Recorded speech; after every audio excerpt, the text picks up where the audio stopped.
Bonjour à vous. Évangile de Jésus-Christ selon Saint Luc en ce 27e dimanche ordinaire de l'année C. Les apôtres dirent au Seigneur, « Augmente en nous la foi. » Le Seigneur répondit, « La foi, si vous en aviez gros comme une graine de moutarde, vous diriez au grand arbre que voici, déracine-toi et va te planter dans la mer, et il vous obéirait. Lequel d'entre vous, quand son serviteur vient de labourer ou de garder les bêtes, lui dira à son retour des champs, viens vite à table. Ne lui dira-t-il pas plutôt, prépare-moi à dîner, mets-toi en tenue pour me servir le temps que je mange et que je boive. Ensuite, tu pourras manger et boire à ton tour. Sera-t-il reconnaissant envers ce serviteur d'avoir exécuté ses ordres? De même, vous aussi, quand vous aurez fait tout ce que Dieu vous a commandé, dites-vous, nous sommes des serviteurs quelconques, nous n'avons fait que notre devoir. Acclamons cette parole de Dieu. Louange à toi, Seigneur Jésus. Alors, quel très beau texte aujourd'hui sur la parabole avec la graine de moutarde. Les apôtres qui accompagnaient Jésus se demandaient, donne-nous plus de foi, et finalement, c'était peut-être aussi la question suivante. Est-ce que c'est possible d'en avoir plus de la foi? Qu'est-ce qu'on doit faire pour avoir la foi? Alors, dans ce sens-là, d'abord, pour nous-mêmes, il faut se demander si Dieu existe vraiment. D'abord, c'est cette affection que nous avons avec Dieu d'y croire. Il faut absolument admettre que pour avoir la foi, admettre que Dieu existe. Et dans un deuxième temps, quand on y croit véritablement à 100%, il n'y a pas de tiédeur avec Dieu. On y croit ou on n'y croit pas. On peut pas dire oui, je crois pas.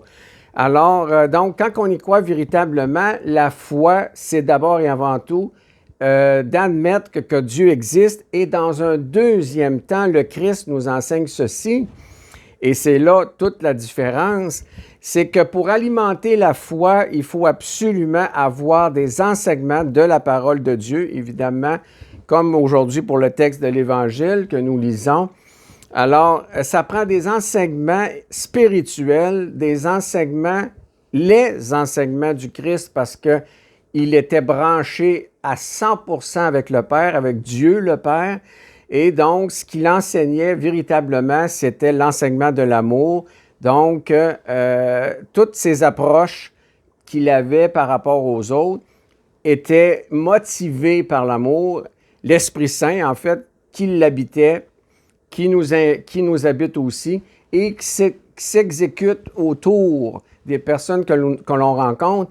Et comme le fait référence au texte, le commandement qu'on pourrait dire essentiel, premier de Dieu, c'est évidemment l'amour, exercer l'amour, mais il faut absolument arriver à comprendre que la mission première de chacun et chacune d'entre nous, c'est de servir par amour. Donc, si on sert par amour, en même temps, ça va donner du sens à notre propre vie parce que c'est significatif intérieurement. Donc, servir qui? On peut se permettre de se poser la question. Qu'est-ce qui est important? Quelles sont les personnes que nous devons servir le plus possible? Donc, pour aider, évidemment, c'est les personnes qui sont dans le besoin de toutes sortes de façons selon nos capacités à nous. Alors donc, la foi, en résumé, on peut dire que c'est véritablement prendre en considération Dieu et ses enseignements, donc, qui nous procurent cette sagesse intellectuelle. Une notion qui est importante aussi de nos jours, qu'il faut aussi mentionner aujourd'hui, c'est le côté scientifique. Donc, la science, de plus en plus, avec toutes sortes d'instrumentation, a un certain... il y a de la recherche qui se fait de plus en plus avec de l'instrumentation pour constater le monde invisible. Parce que Dieu fait partie du monde invisible. Ce n'est pas dans le monde matériel. On voit l'action de Dieu agir par amour dans le monde matériel, mais il faut véritablement comprendre que Dieu est véritablement dans le monde invisible. Et notre esprit, notre âme, est en lien avec Dieu de notre existence. Et après, évidemment, après la mort, on se retrouve véritablement en sa présence. Donc, il faut faire une distinction importante entre la vie spirituelle matérielle dans laquelle nous sommes, dont Dieu agit en nous par rapport aux autres, mais aussi admettre que la dimension spirituelle, surnaturelle de Dieu est véritablement en lien avec le monde invisible. Et je pourrais peut-être justement mentionner à la toute fin, en disant ceci, la foi est plus forte que la mort physique. Ça, c'est indéniable, car c'est l'Esprit Saint qui domine tout. Alors, l'Esprit Saint de Dieu vient justement nous accompagner, vient accompagner notre esprit intérieur, et c'est certain que c'est l'Esprit qui domine le corps, qui domine la matière, toute matière vivante, matérielle sur Terre. Alors, c'est la promesse, en fait, de la résurrection du Christ qui nous enseigne qu'il y a de la vie après la mort.